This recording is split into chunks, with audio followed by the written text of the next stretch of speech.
कामचोर काहिल गधा। पुराने जमाने की बात है, एक ताजिर था जो शहर से दूर एक गांव में रहता था। वो तिजारत के लिए रोजाना शहर जाता और मुख्तलिफ अशिया की खरीदो फरोख्त किया करता। तिजारत करने के लिए उसके पास एक गधा था। वो गधे पर सामान लादकर रोजाना शहर जाया करता। ताजिर अपने गधे की बहुत अच्छे तरीके से देखभाल करता, उसकी खुराक का बहुत ख्याल रखता, उसे वक्त पर चारा डालता और पानी पिलाता, क्योंकि ताजिर को पता था कि उसकी तिजारत के लिए इस गधे की बहुत जरूरत है। गधा बहुत सेहतमंद था। ताजिर बहुत सारा सामान एक साथ गधे पर लादकर फरोख्त के लिए शहर ले जाता, लेकिन उसका गधा बहुत कामचोर और आलसी था। उसको भागना दौड़ना खाना पीना बहुत पसंद था। आज फिर शहर जाना पड़ेगा। मुझे हमेशा छुट्टियां क्यों नहीं हो जाती? मुझे छुट्टियां बहुत पसंद हैं। मेरे मालिक को तो हमेशा काम की ही पड़ी रहती है, पर मुझे फारिग रहना बहुत पसंद है। मेहनत करना तो बिल्कुल भी मुझे अच्छा नहीं लगता। ताजिर अपने गधे पर सारा सामान लादकर शहर ले जाता और ताजिर को शहर जाने के लिए एक नदी को पार करना पड़ता था। शहर जाकर वो सारा सामान बेच देता। ताजिर को हर रोज बाजार की मांग के मुताबिक अशिया की तिजारत करनी पड़ती थी। कभी कपास तो कभी नमक, कभी सब्जियां तो कभी फल। ताजिर को पता लगा कि बाजार में नमक की मांग बहुत बढ़ गई है। ठीक है, मैं बहुत जल्द ही नमक लेकर आ जाऊंगा। उसने अपने गधे पर 4 बोरियां नमक की ला दी और उसको मालूम हो गया कि 4 बोरियों का वजन काफी ज्यादा है। ओहो, मेरा गधा इतना वजन नहीं उठा सकता। इसका वजन थोड़ा कम करना पड़ेगा, यही ठीक रहेगा। उसने गधे की पीठ से एक बोरी उतार दी, फिर भी गधा आगे जाने के लिए तैयार नहीं था। ताजिर को अपने गधे का तो बहुत ख्याल था, पर उसको अपने गधे का पता था कि वो बहुत कामचोर और आलसी है। उसने एक छड़ी गधे की पीठ पर मारी और उसे बाजार में जाने की कोशिश करने लगा।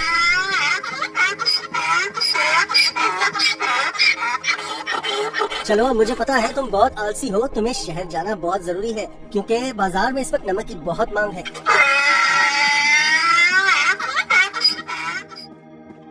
ताजिर ने सारा नमक फरोख्त कर दिया।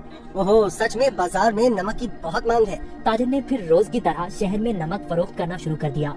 गधे पर कभी 3 तो कभी 4 बोरियां लादकर बाजार जाना पड़ता था, जिसकी वजह से गधा नाखुश था। पर वापसी पर गधा बिल्कुल खाली आता और बहुत खुश होता। रोज की तरह ताजिर ने फिर से 4 बोरी गधे की पीठ पर लादी और शहर की तरफ निकल पड़ा। जब वो नदी के पास पहुंचा तो उसे पानी ज्यादा नजर आया। हमें बहुत ध्यान से आहिस्ता आहिस्ता चलना होगा ताकि हम पानी में कहीं गिर न जाएं। जैसे ही उन्होंने आधी नदी पार की, अचानक गधे का पाँव एक बड़े पत्थर से लगा और गधा फिसल गया और पानी में बैठ गया। ओहो, तुमने ये क्या किया? बोरियां तो अभी भी मेरी पीठ पर हैं, लेकिन मुझे इतना वजन महसूस नहीं हो रहा। ये एक जादुई नदी है।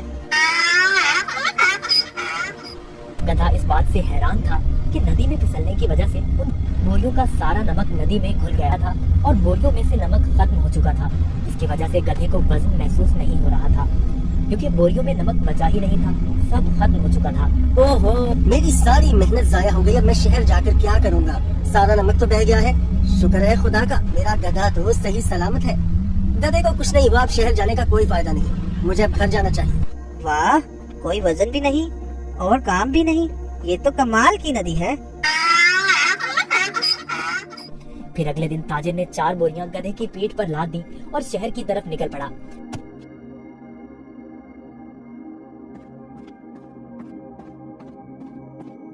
आहा, कल का दिन कितना अच्छा था। कोई काम भी नहीं करना पड़ा था। आज मुझे फिर काम करना पड़ रहा है। ठीक है, आज फिर से मैं आलसीपन दिखाता हूँ और अपना वजन कम करता हूँ। फिर तो मैं नदी से ही घर वापस जा सकता हूँ, कल की तरह। वो एक जादुई नदी है जो मेरा वजन कम कर देती है। वो कल की तरह आज भी मेरी मदद करेगी। ताजिर उस दिन गधे की चालाकी से बिल्कुल बेखबर था। रोज की तरह ताजिर अपने गधे के साथ इस नदी के पास पहुंचा तो गधा ताजिर से पहले ही इस नदी की तरफ जाने लगा। ताजिर ने उसे रोका। रुको रुको। गधा फिर से नदी में फिसल गया जहाँ वो पहली बार फिसला था। ओहो, तुमने क्या किया? काहिल गधे, जल्दी से बाहर आओ। लेकिन बहुत देर हो चुकी थी। बोरियों का सारा नमक नदी में घुल गया। गधे को अब कोई वजन महसूस नहीं हो रहा था। वाह, ये हुई ना बात। कोई वजन भी नहीं और काम भी नहीं। ये दोबारा कैसे? जरा सोचता हूँ, ये जानबूझकर मेरे साथ कहीं चालाकी तो नहीं कर रहा। ओह काहिल गधे, मैंने तुम्हारा इतना ख्याल रखा और तुमने मेरे साथ क्या किया? इसे घर वापस ले जाता हूँ। मुझे पता है, अब देखो मैं तुम्हें कैसे सबक सिखाता हूँ। गधे ने सोचा, मैंने काम चोरी का ये अच्छा तरीका ढूंढा है, पर ताजिर का तो आज कुछ और ही जहन था। अगले रोज ताजिर ने गधे की पीठ पर 6 बोरियां रुई की लाद दी, लेकिन गधे को थोड़ा सा भी वजन महसूस न हुआ। ओहो, इतनी ज्यादा बोरियां? कोई मसला ही नहीं। शहर तक जाना किसने है? इस जादुई नदी तक तो जाना है बस। और वो शहर की तरफ जाने लगे। जब वो नदी के पास पहुंचे तो अचानक से गधा नदी पार करने लगा और उसी जगह पर फिसला जहां वो पहले फिसलता था। ताजिर बाहर खड़ा होकर ये सब मंजर देख रहा था। ओहो, ये मेरी पीठ पर इतना वजन कहाँ से आ गया?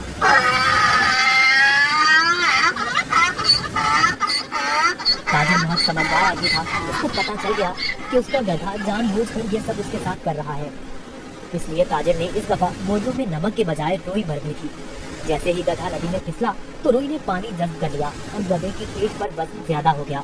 हाँ, तुम मुझे इतने दिनों से बेवकूफ बना रहे थे। तुम्हारी इस हरकत से मेरा बहुत नुकसान हुआ है। तुम्हें इस बात का अंदाजा भी है क्या? अब तुम इसी तरह बोरियों के साथ घर जाओगे। गधे को उन बोरियों के साथ ही घर आना पड़ा। इस तरह गधे ने अपना सबक सीख लिया और उस दिन के बाद गधे ने कभी नदी में फिसलने की हिम्मत न की। इसलिए नतीजा, जैसा करोगे वैसा भरोगे। अगर आपको हमारी वीडियोस अच्छी लगी हो तो इसको लाइक करें, शेयर करें और हमारे चैनल को सब्सक्राइब करें। शुक्रिया।